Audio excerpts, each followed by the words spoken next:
بسم اللہ الرحمن الرحیم۔ السلام علیکم۔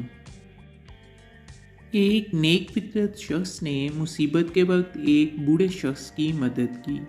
کچھ عرصے بعد ایسے حالات پیدا ہو گئے کہ اس نوجوان کو کسی جرم میں گرفتار کر لیا گیا اور اس جرم کی سزا موت تھی۔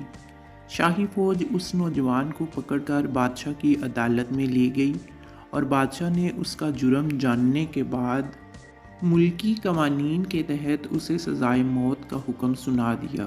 مقدمے کا فیصلہ ہو جانے کے بعد جلاد اس نوجوان کو مقتل خانے میں لے گئے۔ اس کے قتل کا منظر دیکھنے کے لیے اس زمانے کے رواج کے مطابق شہر کے ہزاروں لوگ اکٹھے ہو گئے۔ ان لوگوں میں وہ بوڑھا شخص بھی تھا جس کی اس نے مصیبت کے وقت مدد کی تھی۔ اس بوڑھے شخص نے جب اپنے محسن کو اس حالت میں دیکھا تو اسے بہت افسوس ہوا۔ وہ سوچنے لگا کہ ایسا کون سا طریقہ ہو کہ جس سے اپنے محسن کو بچا سکوں۔ بالآخر اس کے ذہن میں ایک تدبیر آئی۔ اس نے شور مچانا شروع کر دیا کہ لوگوں، اس ملک کے بادشاہ کا انتقال ہو گیا ہے اور ہمارا ملک یتیم اور بے آسرا ہو گیا ہے۔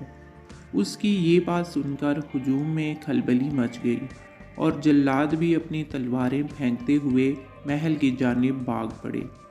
اس افراتفری میں نوجوان کو بھاگنے کا موقع مل گیا۔ کچھ ہی دیر میں پتہ چل گیا کہ بادشاہ کی موت کی خبر جھوٹی تھی۔ بادشاہ نے افواہ اڑانے والے کو طلب کیا۔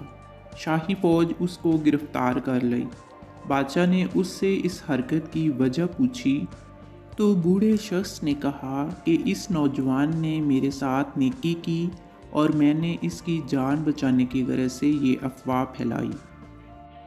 بادشاہ نیک فطرت تھا۔ اس نے بوڑھے کو اس اعتراف پر معاف کر دیا اور اسے انعام و اکرام سے نوازا۔ دوسری طرف وہ نوجوان جو مقتل گاہ سے فرار ہونے کے بعد جا رہا تھا، اس سے کسی نے پوچھا کہ تم جلاد کی تلوار سے کیسے بچ گئے؟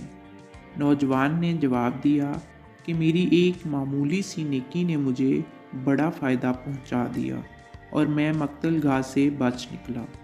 شیخ سعدی رحمۃ اللہ علیہ اس حکایت میں بیان کرتے ہیں کہ معمولی نیکی بھی فائدہ پہنچا سکتی ہے، لہٰذا نیکی کے کسی کام کو اس وجہ سے چھوڑ دینا کہ معمولی ہے داناؤں کا شیوا نہیں، اور نیکی کا اجر اللہ کی جانب سے ہے۔